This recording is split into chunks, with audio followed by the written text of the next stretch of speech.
जय हिंद बच्चों। देखिए आज की क्लास में हम प्रश्नावली 12.1 का जो हल कर रहे थे और इन्हीं को आगे के प्रश्नों को हम हल करेंगे। कक्षा 10 गणित है। तो चलिए आप लोग हमारे साथ बने रहिएगा और प्रश्नों को अच्छे से समझते हैं और इसको हल करते हैं। और मान लीजिए ये भारतीय प्रश्न के प्रश्न है तो यहाँ से प्रश्न आपके बनने कन्फर्म है। पेपर में जरूर यहाँ से प्रश्न बनकर आएगा, तो आप लोगों को प्रश्नों को प्रैक्टिस कर लेना है। तो 4 नंबर तक प्रश्न हमने पिछली क्लास में हल कर लिया था। जिसने भी नहीं हल किया है वो जाकर सबसे पहले उसको हल कर ले। आज की क्लास में हम 5 नंबर से स्टार्ट करेंगे। तो देखिए पांचवा प्रश्न आपका क्या है कि एक घनाकार ब्लॉक के एक फलक को अंदर की ओर से काट कर एक अर्धगोला गड्ढा इस प्रकार बनाया गया है कि देखिए यही है जो ए वाला काट करके अर्धगोला बनाया गया है। इसको काट करके एक अर्धगोला बनाया गया है कि अर्धगोले का व्यास घन के एक किनारे के बराबर है। जो इसका व्यास है ये घन के एक जो ये घन है इसके किनारे के एक बराबर है। देखिए यहाँ यल है, यहाँ भी यल है। शेष बचे ठोस का पृष्ठीय क्षेत्रफल ज्ञात कीजिए। हमको क्या करना है, जो ये ठोस बचा हुआ है इसका क्या ज्ञात करना है, पृष्ठीय क्षेत्रफल निकालना है। तो चलिए कैसे निकलेगा, चलिए देखते हैं इसका हल। तो सबसे पहले हम क्या मान लेंगे कि ये जो अर्धगोला है ये वाला अर्धगोला है, इसका हम व्यास मान लेते हैं यल, क्योंकि यल दिया भी है हमने यहाँ पर माना है। तो यहाँ पर क्या लिखेंगे कि माना अर्धगोले का व्यास d बराबर यल इकाई है। तो क्या करेंगे, माना अर्धगोले अर्धगोले का व्यास कितना है, d बराबर यल है। डी बराबर हमने क्या मान लिया, यल मान लिया। चलिए आगे बढ़ाते हैं थोड़ा सा। चलिए अब देखिए इसकी त्रिज्या भी मान लेंगे। क्या मान लेंगे, इसकी त्रिज्या। यहीं पर त्रिज्या क्या हो जाएगा, त्रिज्या आर बराबर हो जाएगा। जब इसका व्यास यल है तो यल बटा में कितना हो जाएगा, 2 इकाई। ये हो जाएगा इकाई। अब चलिए यहाँ पर भी इकाई लिख लीजिएगा।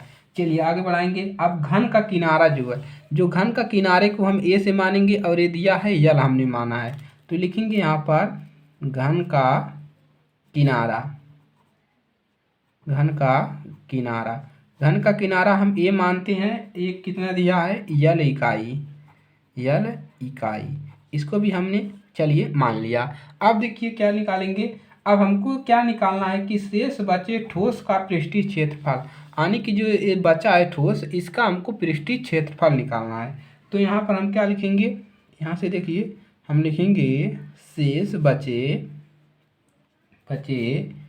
ठोस का पृष्ठीय क्षेत्रफल बराबर, देखिए इसके बराबर में हम यहाँ कर रहे हैं तो आप लोग इसके बराबर यहाँ करिएगा आप लोग। तो हम क्या लिखेंगे, घनाकार ब्लॉक का क्षेत्रफल। तो जो ये घनाकार ब्लॉक है ऊपर बना हुआ है इसका क्षेत्रफल, तो लिखेंगे घनाकार ब्लॉक मतलब ब्लॉक का क्षेत्रफल। और उसके बाद प्लस में क्या होगा, अर्धगोले का, और ये जो अर्धगोला है इसका क्षेत्रफल। ये क्या है,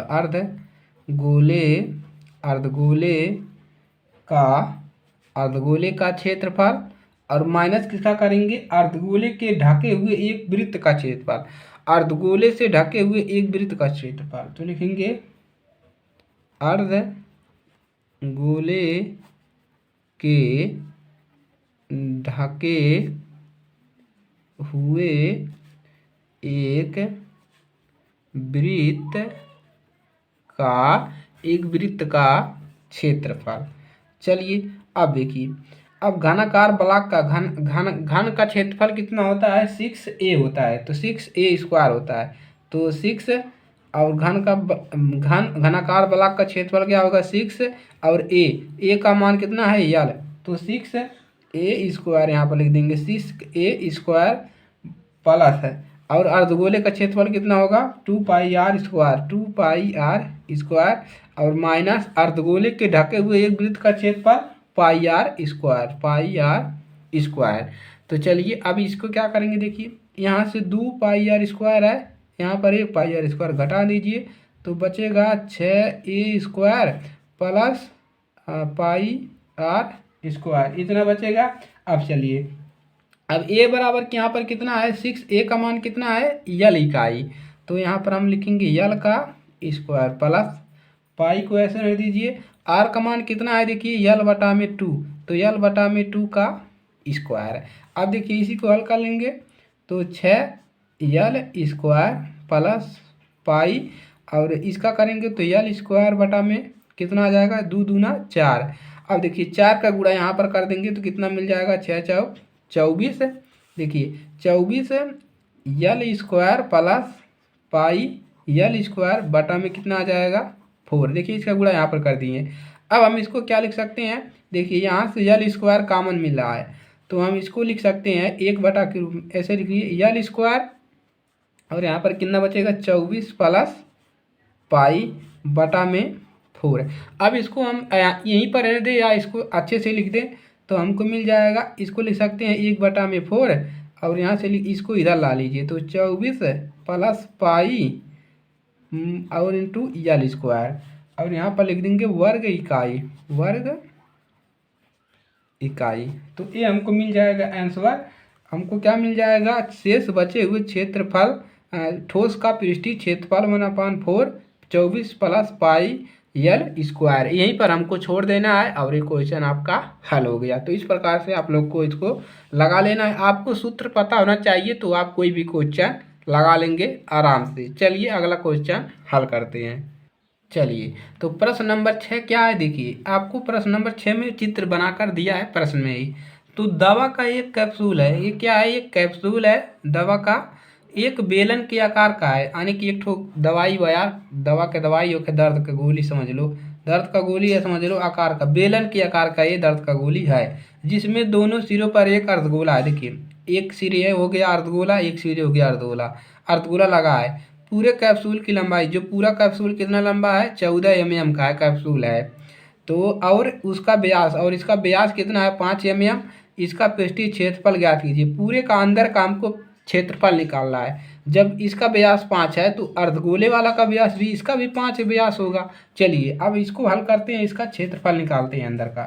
तो क्या करेंगे, तो यहाँ से देखिए 6वां क्वेश्चन हल करेंगे, तो लिख लीजिए अर्धगोले का व्यास। तो यहाँ पर हल में क्या लिखेंगे, यहाँ पर लिख लीजिए, यहाँ सबसे पहले लिख लीजिए कि यहाँ पर जो है बेलन का जो व्यास है अर्धगोले के व्यास के बराबर है। तो ये लिख लीजिए बेलन का व्यास कितना है, बेलन एक ही मात्रा रहेगा, बेलन का व्यास जो है अर्धगोले, बेलन का जो व्यास है अर्धगोले के व्यास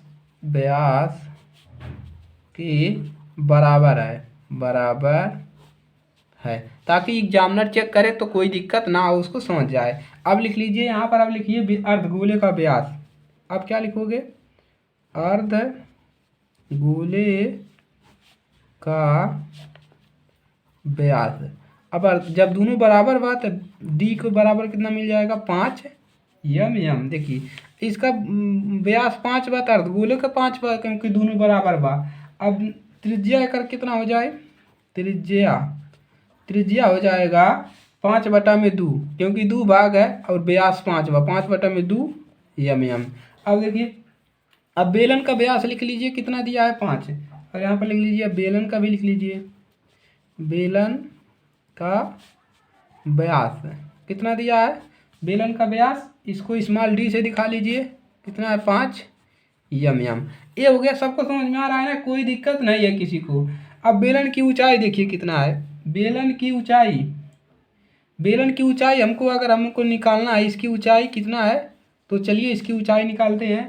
तो लिखेंगे बेलन की ऊंचाई हमको निकालना है, ऊंचाई एच निकालना है। तो क्या होगा, हमको क्या घटाना, कैप्सूल की लंबाई में से हमको इन दोनों को घटाना होगा। तो लिखेंगे कैप्सूल की लंबाई -2 पाई, कैप्सूल की लंबाई -2 पाई होता है, तो लंबाई -2 पाई। टू आर होगा, पाई नहीं है, टू आर है, एल माइनस टू आर इसकी ऊंचाई का फार्मूला होता है, तो इसको याद कर लीजिएगा। तो कैप्सूल की लंबाई कितना है, 14 mm है। देखिए एक लंबाई 14 mm बा, माइनस का इधर टू, आर का मान कितना बा, देखा आर का मान यहाँ पर आर लिख लीजिए भाई, त्रिज्या आर, आर लिख लीजिए त्रिज्या, 5 में कितना बा, 2 बा, तो 2 से कैंसिल। अब देखिए 14 में से 5 निकलेगा, कितना बचेगा, एच बराबर 14 में से 5 निकलेगा 9 बचेगा, 9 एम ये हो गई। अब हमको क्या निकालना है, उसका अंदर का क्षेत्रफल निकालेगा, तो लिख लिया कैप्सूल का पृष्ठीय क्षेत्रफल। अब यहाँ पर क्या लिखेंगे, कैप्सूल का पृष्ठीय, ई का लिखा रहा है भाई, पृष्ठीय क्षेत्रफल, आप लोग लिख लीजिएगा अच्छे से, क्षेत्रफल बराबर क्या हो जाएगा। अब पृष्ठीय क्षेत्रफल कैसे निकलेगा, पहले हम अर्धगोले का क्षेत्रफल लिखेंगे प्लस और बेलन का क्षेत्रफल, ये अर्धगोले का क्षेत्रफल और है पूरे बेलन का क्षेत्रफल, तब निकल जाएगा। तो लिखेंगे 2 अर्धगोले का वक्र क्षेत्रफल, अर्धगोले का वक्र पृष्ठीय क्षेत्रफल, वक्र पृष्ठीय क्षेत्रफल और प्लस है किसका, बेलन का वक्र पृष्ठीय क्षेत्रफल, अर्धगोले का भी और बेलन का भी, बेलन का वक्र पृष्ठीय क्षेत्रफल, तो दोनों का क्षेत्रफल निकालेंगे। अब चलिए 2 अर्धगोले का क्षेत्रफल क्या होता है, 2 pi R square, 2 pi R square. अब देखिए प्लस, और यहाँ पर बेलन का क्षेत्रफल क्या होता है, पाई आर एच होता है, तो 2 पाई आर एच।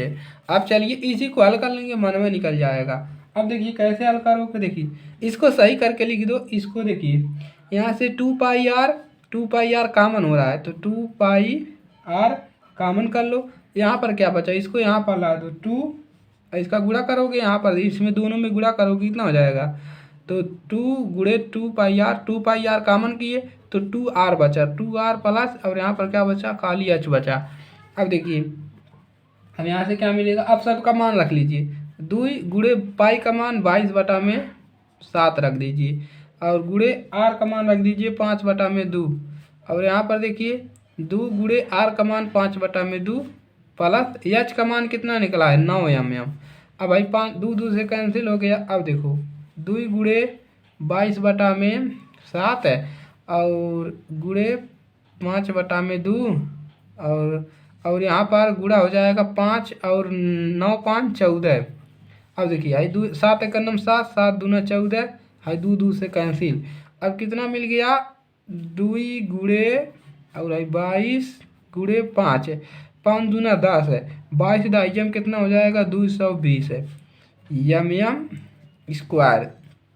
कैप्सूल का क्षेत्रफल कितना मिल गया, लिख लीजिए यहाँ पर, कैप्सूल का पृष्ठीय क्षेत्रफल आपको मिल गया, कैप्सूल का पृष्ठीय क्षेत्रफल 220 mm स्क्वायर।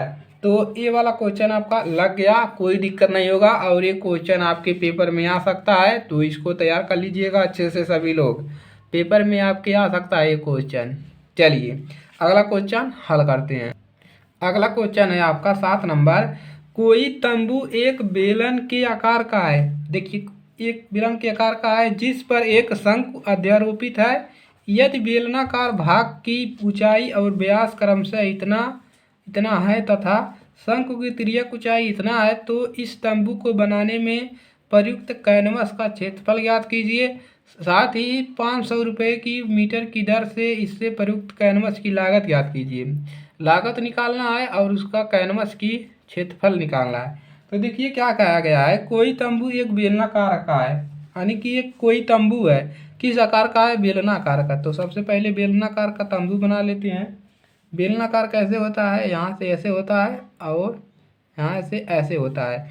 बेलनाकार का कोई तंबू है, देखिए यहाँ पर इस प्रकार से, ये हो गया तंबू, बेलनाकार का एक तंबू है। अब कह रहा है जिस पर एक शंकु अध्यारोपित है, इस पर एक शंकु बना है, क्या बना है, इस प्रकार से शंकु होता है, इस पर एक शंकु बना है, शंकु अध्यारोपित है। बेलनाकार भाग की ऊंचाई, इसकी जो ऊंचाई है कितना है 2.1 मीटर है। इसकी ऊंचाई कितना है, बेलनाकार भाग की ऊंचाई ये 2.1 मीटर और 4 है। और इसकी यहाँ पर 4 है ऊंचाई, और इसका व्यास कितना है 4 कितना है सेंटीमीटर, 4 सेंटीमीटर इसका व्यास है। अब चलिए और क्या कह रहा है, और शंकु की तिर्यक ऊंचाई, और इसकी जो तिर्यक ऊंचाई है, तिर्यक ऊंचाई 2.8 मीटर है। तो शंकु तंबू को बनाने में प्रयुक्त कैनवस का क्षेत्रफल ज्ञात कीजिए। इसको बनाने में इसका क्षेत्रफल कितना है उसको निकालना है। तो चलिए इसका क्षेत्रफल हम निकाल लेते हैं, और इसका व्यास भी यहाँ से पता हो जाएगा। चलिए तो क्या लिखेंगे, तंबू के बेलनाकार भाग का व्यास है। इसका व्यास क्या है बेलनाकार भाग का, तो हल में लिखिए, क्या लिखोगे, तंबू के बेलनाकार भाग का व्यास है। बेलनाकार भाग का व्यास को हम मान ले, व्यास कितना है 4 सेंटीमीटर है। कितना है 4 सेंटीमीटर। अब उसकी त्रिज्या भी निकाल लीजिए। त्रिज्या, जब इसका 4 सेंटीमीटर त्रिज्या है तो इसका त्रिज्या कितना होगा 2 मीटर। कितना होगा 2 सेंटीमीटर। अब देखिए, अब बेलनाकार भाग की ऊंचाई निकाल लीजिए। बेलनाकार भाग की ऊंचाई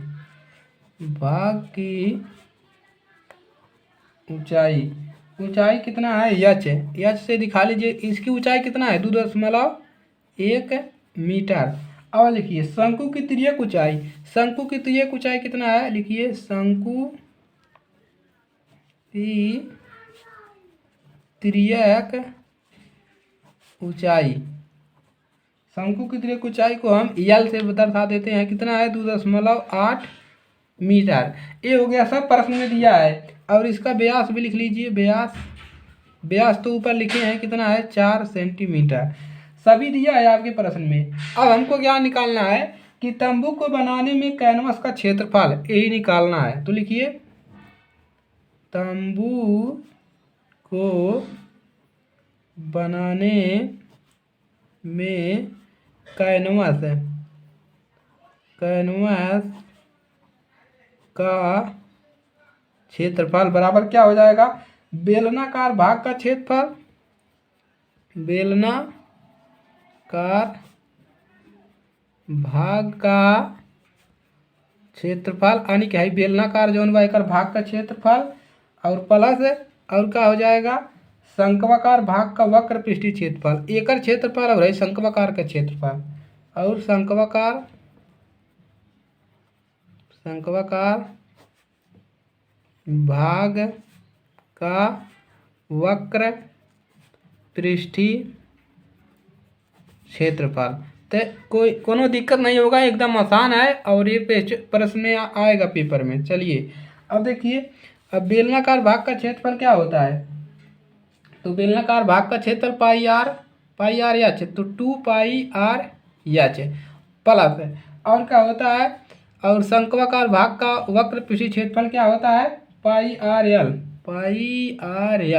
अब चलिए अब इसी को हल कर लेंगे। मान रखिए सभी का, 2 पाई का मान 22/7, और गुणे आर का मान कितना निकला है, आर का मान निकला है 2, गुणे एच का मान 2.1, और प्लस पाई का मान 22/7, और गुणे आर का मान 2, गुणे एल का मान 2.8 है। अब देखिए क्या मिलेगा, देखिए प्लस यहाँ पर है, ए इधर एक 2 भाग बन गए, एक पद ए, तो 22/7 और 2 कॉमन हो रहा है, तो 22/7 कॉमन कर लेंगे, गुणा में 2, और इधर क्या बचा 2 गुणे 2.1 और प्लस का 8 बचा। देखिए हाई दोनों कॉमन कर लिए, तो ये बचा 2.8 खाली बचा, हाई और हे के कॉमन कर लिया, तो हाई पर बचा।